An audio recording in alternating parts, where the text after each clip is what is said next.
Yes, this conference is being recorded so that the webinar can be accessed later on the COSOFI website. I'm Lindsay Hopper, President of COSOFI. Erica, do you want to introduce yourself? Yes, I'm Erica Chavez, and I'm on the board for the Colorado Public Health Association. Thank you for joining us today. I have just a couple of housekeeping items. If anyone is having any technical difficulties logging into the online web portion, please speak up and we'll try and help you out. It looks like we have more folks on audio than we do on the web. In addition, if you're on the web also, use the chat column on the left-hand side at the bottom. It gives you an opportunity to ask questions. So assuming everyone is doing fine joining the audio and the web portion, we'll go ahead and get rolling.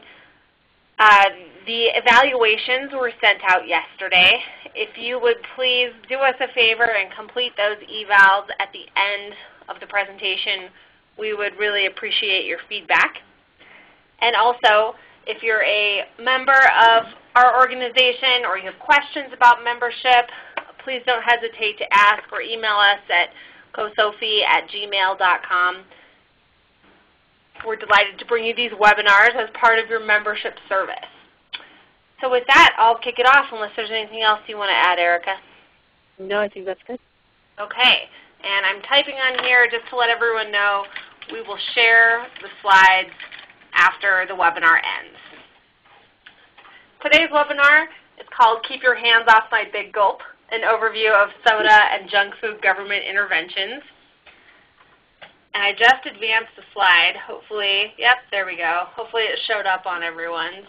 I'm going to give some background about overweight and obese standards and percentages, and some useful information to take and keep in mind as we move forward and look at government interventions.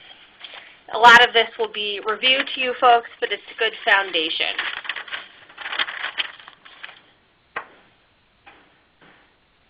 We've called this the obesity epidemic. People have used different labels, but I think we're all talking about the same thing. Obesity has become markedly prevalent in America among both adults and kids. So you'll see some numbers on this slide that are nationwide, I believe. More than a third of adults were obese in that time period listed, and 17% of kids and adolescents were in that time period as well. With respect to Colorado specifically, the latest numbers on the CDC website, 56.8% of adults were overweight. That's the 18 and over age group. 21% were obese. Amongst adolescents, those are folks in high school, 11.1% overweight, 7.1% obese. And then in the 2 to 5-year-old range, 14.1% overweight and 9.1% obese. That is Colorado specific.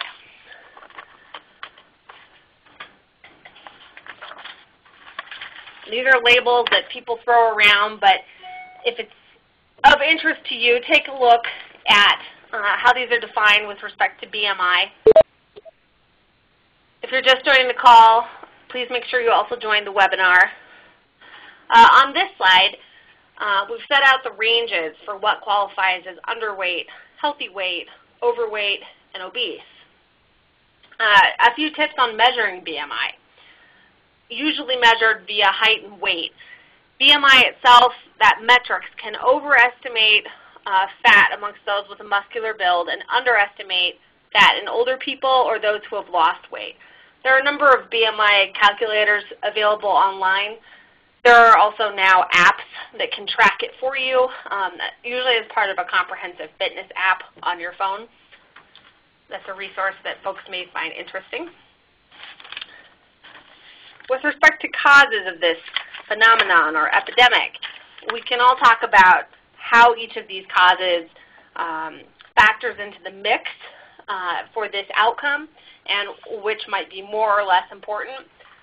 People have, of course, different views on that. It's fairly controversial. Listed here, we have genetic, environmental factors, socioeconomic status, and unhealthy diets and physical inactivity. Not surprisingly, some of these are related to others. So unhealthy diets and physical inactivity may have a lot to do with the environment. It may deal with how walkable a neighborhood is, whether there are healthy food choices in that neighborhood, etc. This is a very dynamic issue. There are a number of health consequences from this phenomenon. And in case you didn't know that heart disease affected the heart, Erica has a great graphic here. It's cute. The list here should not be new to folks. I would also add to this list not only osteoarthritis, but general bone, joint, and movement issues as well. Amongst kids, this list also applies, but there's more and more information coming out about the link between inactivity, overweight and obesity, and causes and effects with respect to focus and attention span and educational outcomes, and how that affects life determinants. And regardless of how much you feel one has to do with the other, it can be a vicious cycle.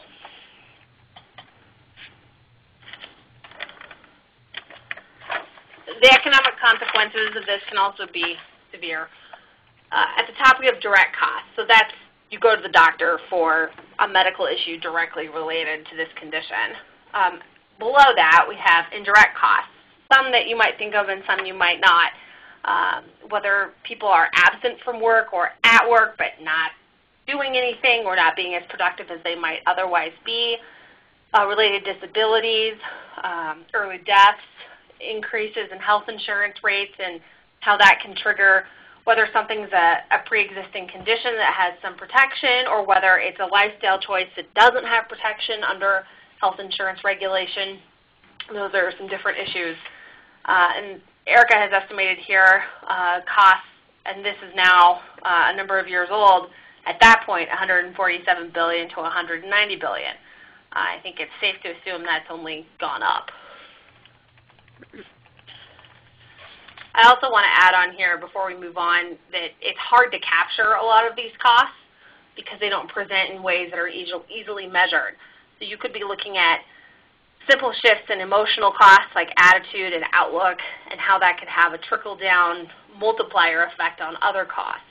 So no matter what, we have a hard time capturing all of the effects of this epidemic because it's just really hard to measure. Next, we're going to talk about the government interventions here. And the legal challenges section, Erica is going to jump in on, but just an overview here. When we talk about government interventions, we could be talking about taxes as a way of encouraging, or some might say coercing, certain types of behavior. We could be talking about flat outright bans. We could be talking about portion control sizes. We could be talking about advertising campaigns. There's a lot in the mix here. Brief overview on the federal government level, and we say brief because a lot of this is at the state, local, and school board level. But at the federal level, you've got a working group involving the agencies listed there, the FTC, CDC, USDA, and FDA, a little bit of alphabet soup for you. Together tasked with recommending nutritional standards and proposing industry standards. Somewhat toothless there, but people talking about it. Also, FDA initiatives to improve labeling, label placement, consistent labeling schemes, etc. That's what's happening at some level in the federal government. And then there's also a number of course, informal interventions that promote healthy eating, physical activity, and better choices. Those, though, are beyond the scope of this discussion, and we could talk about those for weeks. Let's move on to state and local government. When we say local government, we could be talking about a county, we could be talking about a city, some municipality. And as we mentioned, most of the intervention here takes place at those levels as opposed to federal government. States and municipalities have explored a variety of options, both legal choices and policy interventions to address obesity. These interventions focus in part on decreasing consumption of junk food and sugar-sweetened beverages, and also making those choices less favorable as sort of an end run also way to decrease consumption. These choices that governments make are often coupled with ad campaigns so that people know what's happening, why it's happening, and some of it can be viewed as a little bit paternalistic, and some of it from a public health side people are very in favor of. It's just very divisive in many communities. All right, so I'm going to be talking more specifically about what's been happening overall and some of the legal implications. This is by no means a complete review of what's been going on across the country, either at the state or local level, to address obesity. For instance, I don't have a slide in here addressing zoning laws and fast food restaurants or toy giveaway sorts of issues, or even advertising on TV. Those are some things that states and localities can also engage in, but we're going to focus a little bit more on school nutrition policies, taxes, either at the state or local level, and then a couple other initiatives that have popped up a little bit more recently involving vending machines, and then also food stamp issues. So I just wanted to give that little caveat that this is by no means supposed to tell you that this is everything that's being done. It's a snapshot of some of these policies, although the legal implications can kind of run the same across the board. So starting off with school nutrition policies. So either a school board can decide to ban or restrict the sale of junk food or sugar-sweetened beverages in schools. And when I say sugar-sweetened beverages, that can be a variety of things. So anything with sugar in it, but typically they're going to tone that back, making it more soda, certain types of juice products, although juice products are kind of in contention because there could be health benefits from it. Same with milk. I think if a lot of you have been following this, actually nailing down what is a sugar-sweetened beverage can be a little bit difficult. So when schools or localities or the state kind of engage in this discussion, they're all trying to hammer out what exactly is a sugar-sweetened beverage and what are we going to limit or include. There's also increasing healthier school meal options, providing options to students throughout the school.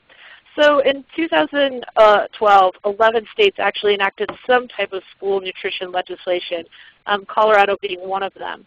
So I wanted to give the example of Colorado. So it was Senate Bill 68 that prohibits public and charter schools from making food items that contain certain industrial produced trans fat available to students during the school days.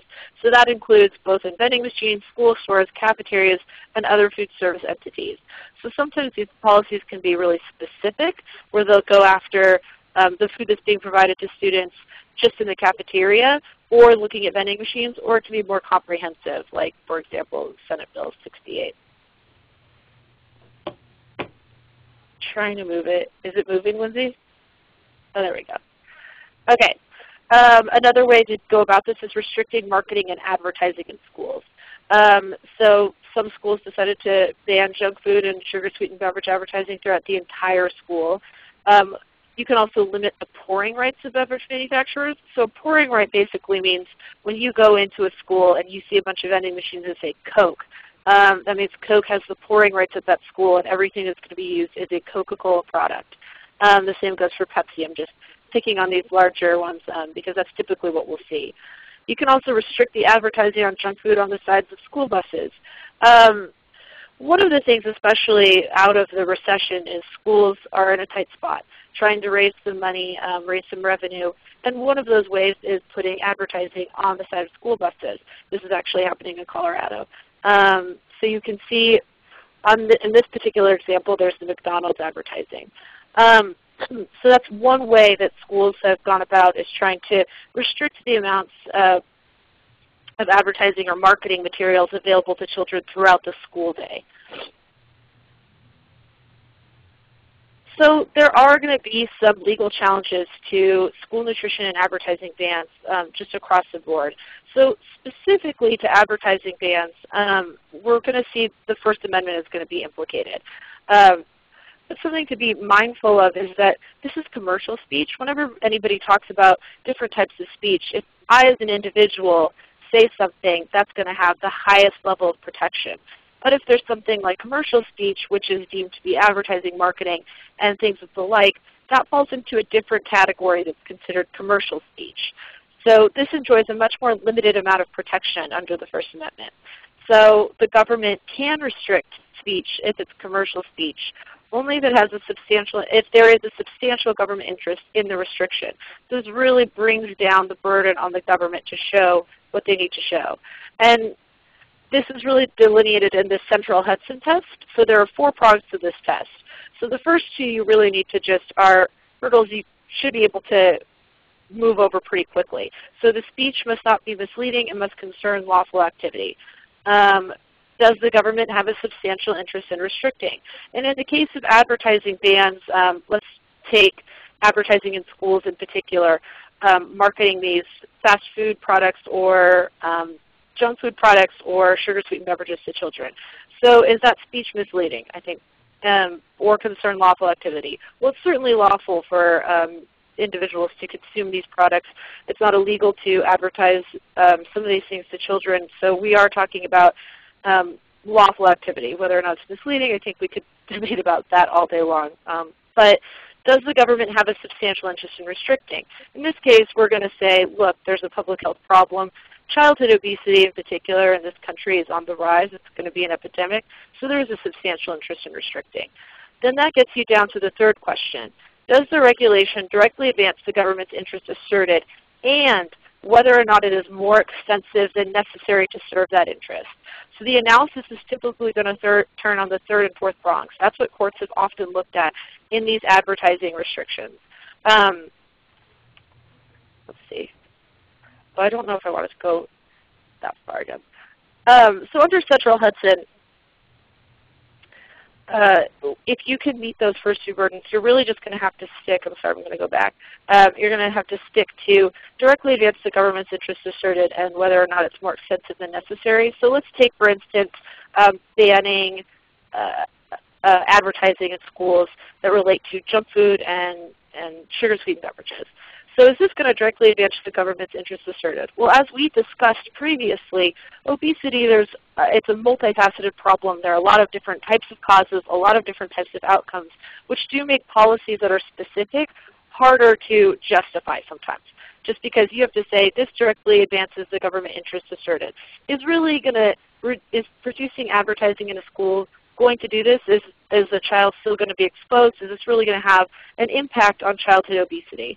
So that's something that you're going to have to ask and be able to answer and back up and justify that this is really going to help childhood obesity by reducing the marketing and advertising that children are exposed to during that 8-hour school day. And for the most part, any case that's been successful in this, they've really used the data and the science to back them up that, look, this really will cause a reduction in the particular public health problem that we're concerned with. And we've seen this before in tobacco. You just have to back it up. And then number 4, whether or not it's more extensive than necessary to serve the interest. Well, is banning completely is that too excessive? Are there other steps that we could take that would serve the same interest, and can we curl that back a little bit? But at the end of the day, you're going to, as a public health advocate or somebody pushing for a particular policy like this, you're going to want to be able to justify that this isn't more extensive than necessary. This is the least we can do type of thing. So those are just some ideas. Okay, now the next slide. If you're doing it on a school, there's something called a forum analysis. So for instance, a school policy might say, look, we want to restrict all marketing and advertising that has to do with bad foods, so junk foods, or I don't like sugar-sweetened beverages being advertised to children. But, we're okay with advertising in other areas. We're kind of strapped for cash, but we still want to advertise or use those rights. Now, if the restriction is content-based, so that would be content-based. It's a policy limiting speech based on a subject matter or type of speech. So you need to determine then whether you're in a public forum, a limited public forum, or a non-public forum. And the standard of review is much more lenient in a limited public forum and a non-public forum than it is if you're in a public forum. So a restriction on speech in a school is likely going to be a non-public forum. So I guess the best way that you can think about these three is a public forum is kind of just like a sidewalk. Anybody can tell you what to do. Or no, but you can say whatever you want in a public forum, and your speech reaches the highest amount of protection. So a school being a non-public forum, even though sometimes we allow people to go in and talk to students at schools, there really is a lesser level of what you would think your speech, how far you think your speech could carry when you're on school property. Particularly, we need to point this out. I'm not talking about universities. I'm talking about elementary schools and middle schools. Although universities would fall within maybe a limited public forum.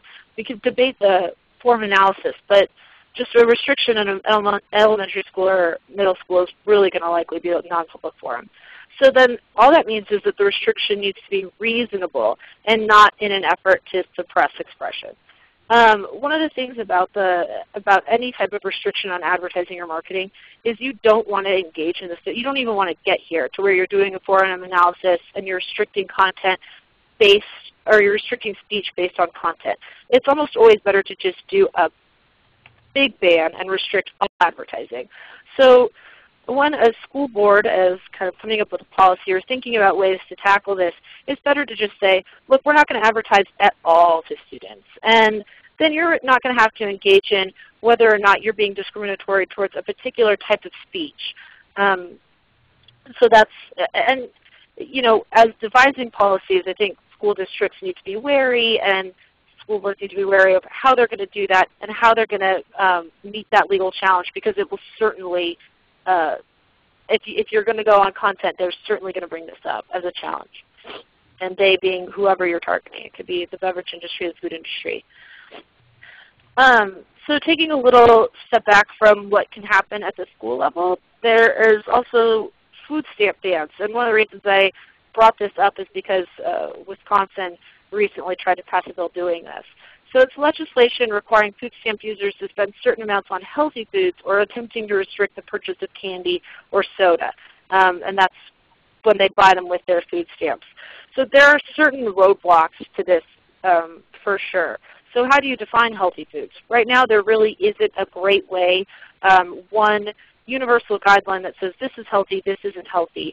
And how we were just talking, one of the differences, particularly with obesity as a public health problem that we all know, is there are some benefits to eating any type of food. You get calories. There are caloric benefits. Whereas other things that we're more used to in public health addressing through policy, like smoking, there's really no benefit from smoking. So they're always going to kind of come back and say, well, maybe it's not the healthiest option, but this is okay, or it's healthy enough. So where do you really draw that line as what is a healthy food, and how do we define that for the purpose of somebody purchasing that food with food stamps? Can they only buy vegetables? What if they don't have a refrigerator? What if they can't make things? So then you kind of go down a road of where are we going to draw the line? And right now nobody's really come up with a great answer for that, especially with regard to things that have to do with SNAP. You also really need to get a federal waiver from the USDA saying that you're going to only allow people to buy certain foods with these food stamps. This is really not likely. It doesn't happen very often that states are going to be asking for this, but in the times that they have, in 2004, Minnesota tried to do this. They tried to ban buying junk food with food stamps. The USDA denied that. In 2010, which people might be more familiar with because it's more close to us temporally, the USDA denied New York's attempt to buy soda with food stamps. Wisconsin, that's going to be an issue as well. They're probably not going to get waiver. There was also something kind of in between. I believe it was in Missouri. I could be wrong, but they just pulled it back because they knew the USDA was going to deny the waiver. So that particular legislation, while it could be, well, look, this could be appealing. We could really, this is a way to regulate. There are so many roadblocks to this that even if you do successfully pass that particular legislation in your state, you're going to have to get the sign-off from USDA, and that is just really unlikely. All right, vending machine restrictions. So these are going to be legislation and or ordinances, so this could happen at the state or the local level, that remove junk food and or sugar-sweetened beverages from vending machines in government buildings. So if you look to your right, I don't know if anybody else has had this happen in their place of work. At the top I showed kind of the candy and things that you're really used to seeing in vending machines, chips, and then now they're kind of having these different vending machines where they provide healthier options or just completely healthy choices, or what they deem to be healthy choices. So if you could see, the picture's kind of small, but like Clif bars, Lar bars, nuts, different types of sodas, sometimes chocolate milk or milk products, certain types of juices if the sugar content is low enough. They can really tailor these however they want. They can also have mixed vending machines where a certain amount has to be healthy options, but they'll still let you have your Skittles. It's kind of all over the board and really depends on how you want to craft your particular policy. And they've been kind of all over the board. Erica, this is Lindsay. I just wanted to note that you can restrict vending machine content as the landlord of a building or as the owner of a building without any government interaction as well. So an employer could have healthier choices in a vending machine regardless of what the government is doing. I just wanted to clarify that in case. Yeah, and that's a really good point, Lindsay. Your employer can do that whenever they want. So they can, and even that goes a little bit further to the vending machines. Say you're going to have a meeting with your coworkers and colleagues, and then you just provide certain types of healthy foods. So you're not providing donuts, for instance, but you're providing fresh fruit. So they could do that all the time, yeah. I'm just addressing certain types of policies that you're going to go through, like drafting an ordinance, drafting a statute, engaging in some type of local policy. But Lindsay's absolutely right. And Lindsay, whenever you do want to talk about the New York City size cap issue, feel free to jump in and let me know. I don't know if you want to talk about that now before we go more into the vending machine restrictions, or why don't we do it around the time you talk about taxes? Okay, that's kind of what I was thinking, but I wasn't sure if you wanted to. I just saw your little thing on the side. Okay, so some of these examples of vending machine restrictions in government buildings. There was a mayoral executive order in Boston, Massachusetts, and that prevented the sale of sugar-sweetened beverages in municipal buildings. You'll have to go and look and see exactly what they define as sugar-sweetened beverages because, like I said, that can run across the board with what people decide they want to allow and not allow. City Council in Cleveland, Ohio removed all sugar-based drinks from dispensing machines in city facilities. And recently California proposed Assembly Bill 459, and that's going to ban junk food and sugar-sweetened beverages from vending machines in all government buildings. And if anybody has been following Assembly Bill 459, that's getting a lot of heat. A lot of people are saying that they feel like it's the nanny state, and just it's kind of a hot mess right now in California with that particular bill. So some of the legal challenges to vending machine restrictions. One is it could be sensitive to due process. So both businesses and individuals have protection under the 5th and 14th Amendments that you can't deprive somebody of their life, liberty, or property without due process of the law. And substantive due process is the government can't deprive anybody of a fundamental liberty interest or really fundamental rights. But this can go a little bit further in non-fundamental rights where this would likely fall.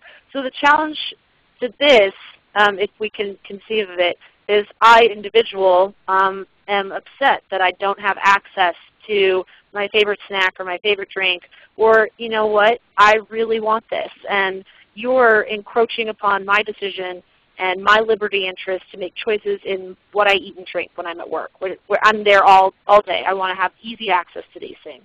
And I might say that that's my liberty interest, and I would be right.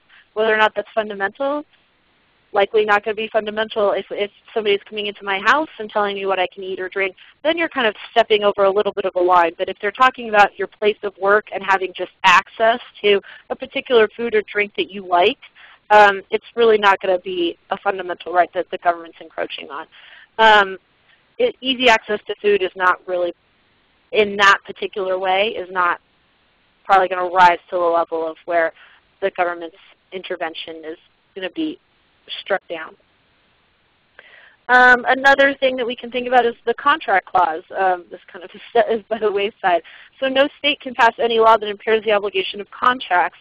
So limiting the contents of vending machines in government buildings could affect pre-existing contracts that those entities have engaged in. So this was only really triggered when the law substantially impairs rights under an existing contract.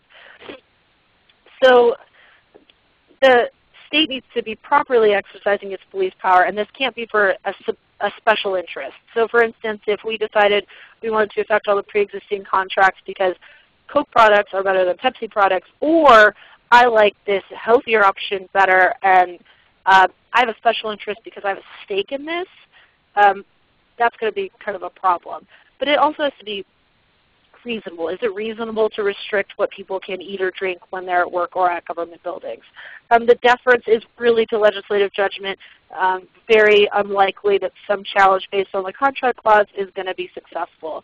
It hasn't really been in the past, and I don't anticipate that it will in the future, but it's something to be mindful of because it's definitely a legal challenge that can be brought if you're dealing with pre-existing contracts with vendors.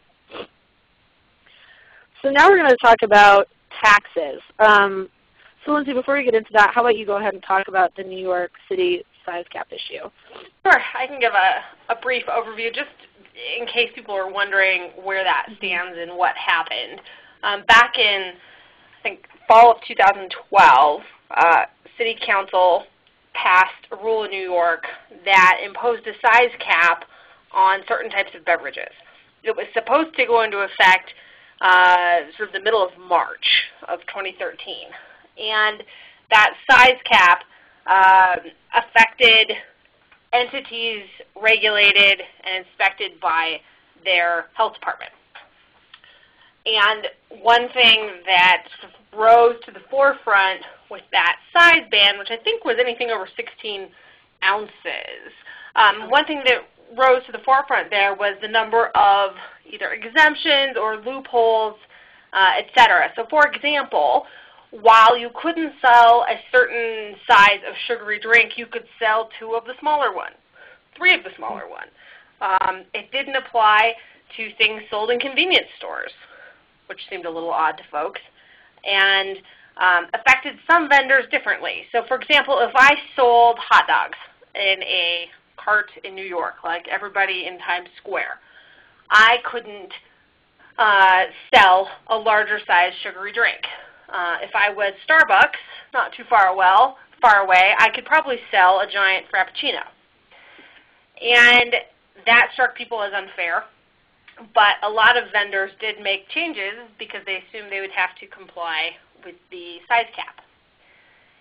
And before or right as the law was about to take effect, the New York Supreme Court, which in New York is the lower level court, not the higher appellate court, struck down the ban and said a number of things about it, but pointed out how it didn't cover lots of things you might expect it to cover, i.e. the giant half-gallon of soda from 7-Eleven. So the takeaway from that was that the law was too arbitrary and capricious. And that means, if you're going to boil down a legal standard, that means that it's unfair for reasons that aren't justifiable. It picks and chooses. It's not something people can anticipate. It's unfair on one group and doesn't disadvantage another. The city appealed that. I believe they filed their appellate brief pretty early on. The response was due in May, and I believe that case is just kind of hanging out. So for now, that's what's happening with New York, in case folks were curious what happened with that size cap. And thanks for bringing that up, Lindsay, especially because that's been in the media a lot. So we're going to talk about taxes, imposing a tax on sugar-sweetened beverages. And the reason I pick on sugar-sweetened beverages in this particular instance is that's really what people have kind of hooked onto across the country as being the place where you can actually do maybe a more meaningful tax. One of the reasons is You can, like I said, you can try to define what a sugar-sweetened beverage is up front. If you're doing junk food, you know, it may or may not be as tenable because, like I said, having any kind of calorie in your system is considered to be potentially positive. And food products are relatively inelastic, meaning you raise the price and it doesn't necessarily reduce the consumption in the way that you want it to. It's a little less so with sugar-sweetened beverages is kind of what the research out there has shown. Also, you can make a little bit of a better argument saying, looking at calories from a Coke, a Coca-Cola product or a Pepsi, they're not going to be the same as even eating, you know, a bag of potato chips. These are empty calories that you're drinking. People are still going to be eating. So let's look at these. Let's look at the empty calories that we can hook onto in sugar-sweetened beverages and really tailor our policy to be a little bit more limited in scope, but potentially more successful. And so there's a lot of discussion about this as an excise tax as opposed to a sales tax. So I think it's important to define what that really means. So an excise tax is really a tax that is fixed per unit of measurement upon the producer of certain goods. And typically, we use this as a penny per ounce example. So that's what the producer of the certain goods is getting taxed. Every time they put out an ounce of their product, it goes up a penny. So what typically will happen in the way that a producer will pass off this cost is they increase the shelf price of a particular item. So instead of being $1.50, it's going to be $1.65, $1.70. Go as high as you want. They're going to incorporate that price into what you're going to see on the shelf.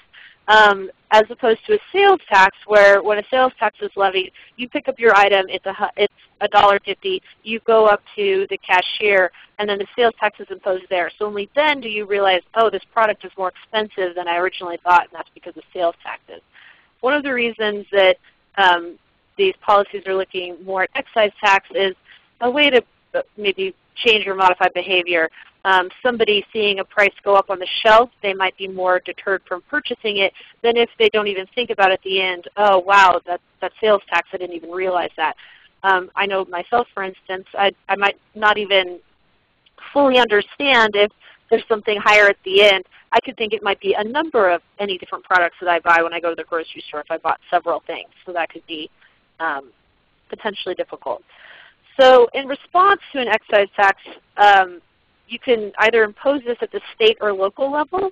So the ability to tax at the local level certainly exists in many states, and so you can look at doing this at both through state statute or a local ordinance. There are going to be legal challenges to taxes. One is the Dormant Commerce Clause. So just to give a little bit of background, the Commerce Clause grants Congress the authority to regulate commerce among the states. And it limits the power of states to discriminate against interstate commerce. So this is called the Dormant Commerce Clause because there's an implicit limitation on the ability of states and municipalities to pass regulation that actually affects interstate commerce. So interstate commerce is basically when something just travels across state lines. So a tax on sugar-sweetened beverages might implicate the Dormant Commerce Clause. And this is because primarily manufacturing companies could be located outside of your state, and then they're bringing products in. While distribution facilities might exist, for instance, in Colorado, not all the products are going to be manufactured in the state, so they're going to be crossing state lines, and that implicates interstate commerce. So there's a need to demonstrate that a tax is non-discriminatory to interstate commerce and basically is a uniform tax. In this instance, you know, you're going to say that this doesn't discriminate against interstate commerce because you're not, you're rendering, say you propose an excise tax that is a 1 cent per ounce tax to both in-state and out-of-state entities. This would be a uniform tax. People might argue that it's not fairly apportioned because manufacturers supply distributors with different types of products, say syrups or powder concentrates that have different properties than, for instance, liquid soda. I mean, they're just going to say that at the end, if the state wants to sidestep this altogether, or if a locality wants to sidestep it altogether, they would just modify your policy and account for okay, there's different types of substances. There could be liquid concentrate, powder concentrate, and that would likely not implicate or violate the Dormant Commerce Clause. I also have something in here called the Pike balancing test. So even if you don't facially discriminate against interstate commerce and violate the Dormant Commerce Clause, you could have a challenge that is based on the Pike balancing test. So whether or not the statute regulates even-handedly to effectuate a legitimate local public interest and effects on interstate commerce are only incidental, it will be upheld unless the burden on such commerce is clearly excessive in relation to the putative local benefits. So basically, a challenge would say that this is an excessive tax, considering that reducing consumption of one particular product, like what we're talking about here, sugar-sweetened beverages, that's not going to really affect, it's insufficient to combat something like obesity in America. Because look, all these causes contribute to it. As Lindsay mentioned, it's not just food, it's not just what you're drinking, although those are big contributors. You also have genetics, you also have where you live, where you work, where you play, all those types of things. Although you could say that revenue raised is going to provide a significant benefit, and the economic burden on industry is not excessive. So that's probably what a court's going to do if there's something brought up under incidental commerce. So that's why I have the Pike balancing test in there. Another legal challenge, you will get substantive due process challenges. I'm not going to go through that again. We talked about that with vending machines, where it's a person's liberty interest. You might say my liberty interest to have access to this type of product. And the analysis would be pretty similar to the vending machine one. Equal protection is something that could be raised with taxes. The 14th Amendment guarantees that no person may be denied equal protection of the law. So if a tax only affects one type of product, so in this instance, beverages as opposed to anything else, or food, then there might be some sort of equal protection challenge. It's a challenge that can be brought, but the proposed tax is not going to involve a suspect classification or fundamental right. So it's not being based on race or national origin, and it doesn't involve some of these fundamental rights that we previously discussed. So they're going to review a court would review an equal protection claim under the rational basis test. And under the rational basis test, it must bear a reasonable relationship to a legitimate governmental purpose. So this really grants wide latitude to the government, has proven to be a very difficult challenge, and courts are really reluctant to strike down tax statutes under the Equal Protection Clause. They really just don't like to do it. So that's a challenge that can be brought. It's probably not going to be successful. And this next page just provides you the equal protection framework that I just discussed. Strict scrutiny, intermediate scrutiny, rational basis. Rational basis is where a policy like this would fall, and the state needs to demonstrate that there's a reasonable relationship to a legitimate governmental purpose. And like I just said, this is extremely difficult to do. The government is probably going to win every time. I didn't put a slide in about this, but if you're talking Colorado specific, or some other states that maybe have their own kind of regulations surrounding taxes. That's the Taxpayer Bill of Rights, TABOR amendment in the Colorado Constitution, and that's going to have a huge chilling effect on major areas of state spending. And one of the critical components on TABOR is that it requires in advance voter approval for any new tax rate increases or any tax policy change directly creating a net tax revenue gain in any district. So if say, for instance, Colorado tried to pass this, it's going to likely trigger TABOR and require voter approval. And that's going to be really state-specific and kind of bringing it back to Colorado. That's where we would have a problem. Anytime we try to do something with taxes, it's going to implicate TABOR. And so there are ways to maneuver around that. For instance, labeling something as a fee as opposed to a tax, or a special fee, and saying that TABOR doesn't apply just because in Colorado, TABOR does not apply to a fee because it's not designed to raise revenues to defray the general expenses of government, but it's rather a charge that's imposed upon people or property for the purpose of defraying the cost of a particular government service. So you could say this is a fee for any number of things that we're going to do to reduce obesity in the state of Colorado.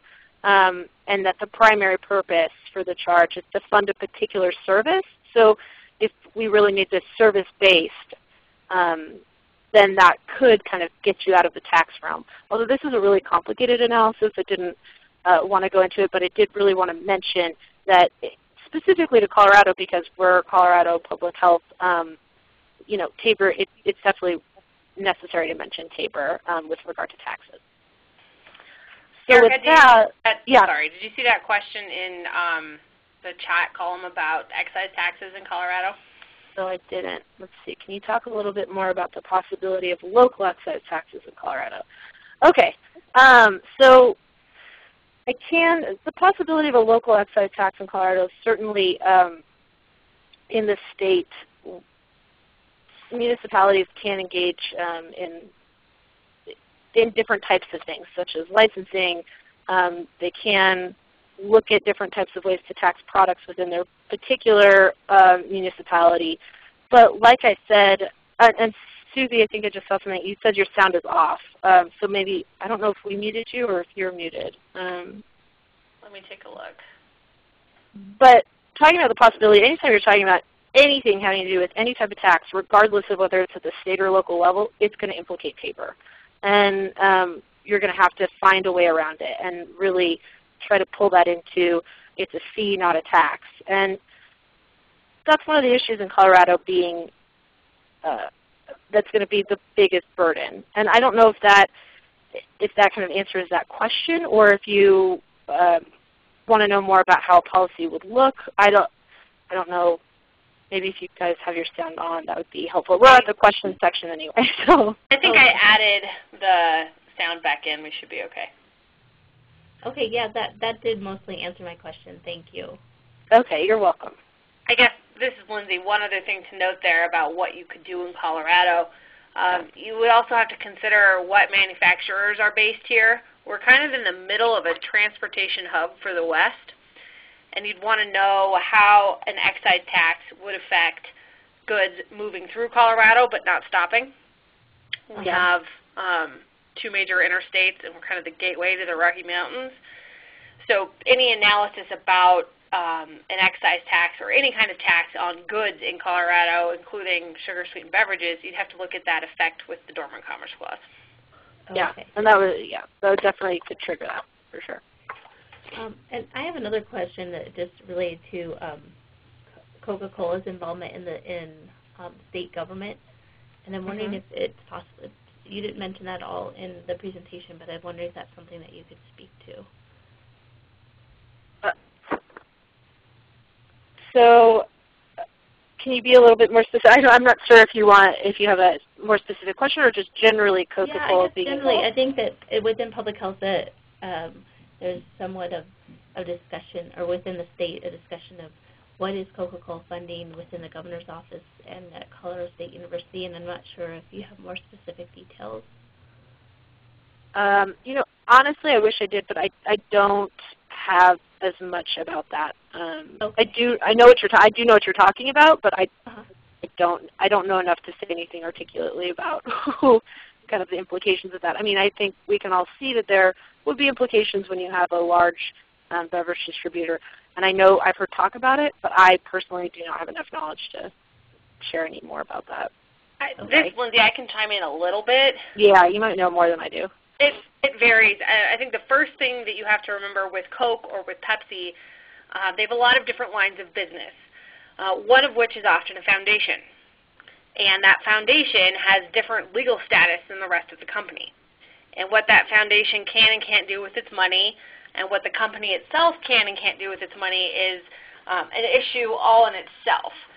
But this issue of who can sponsor university events has come up at the NCAA level because the NCAA regulates how, for example, with respect to those divisions, who can advertise at certain events.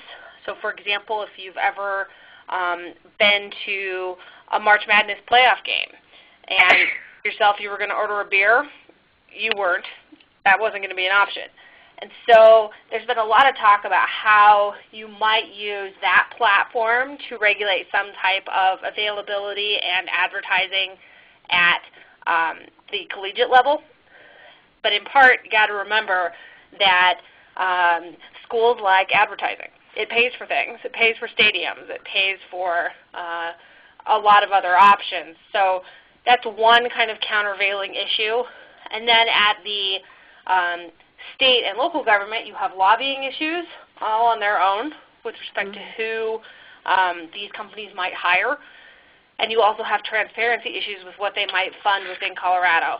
So that's what I can add to it. I hope that's helpful. I'm not sure if that's exactly what you were looking for, but that's my 2 cents. Yeah. Well, that is interesting. I think more was looking at is how that might affect any one of these particular policy approaches to sugar-sweetened beverage. With respect to policy level, anytime someone's giving money, the cynical approach that you have as well, that's going to dictate policy.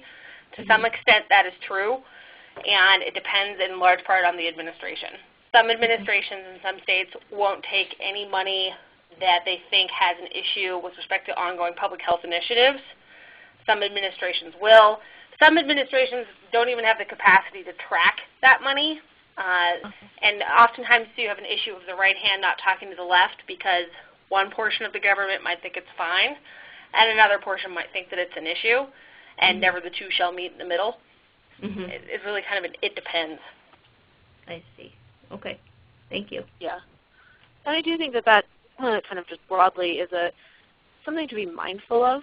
Anytime you're doing public health where your potential opponent is large and has a lot of funds and a lot of resources and touches on a lot of different things, is to also be mindful about where, like what is winnable.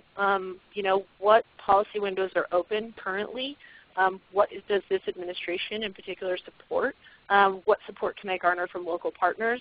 And where can I start chipping away at this to make it successful? And that's something that, we really did learn a lot from a lot of positive things that happened out of tobacco public health.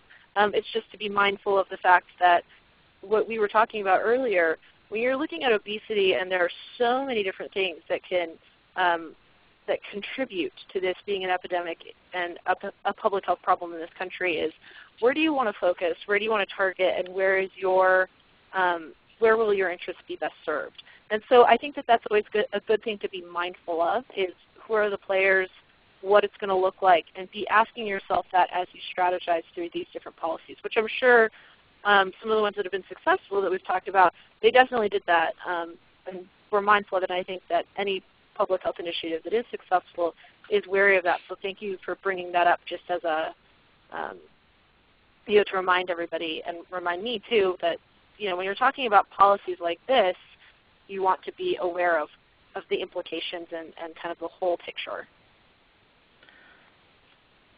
Any other questions for us, folks?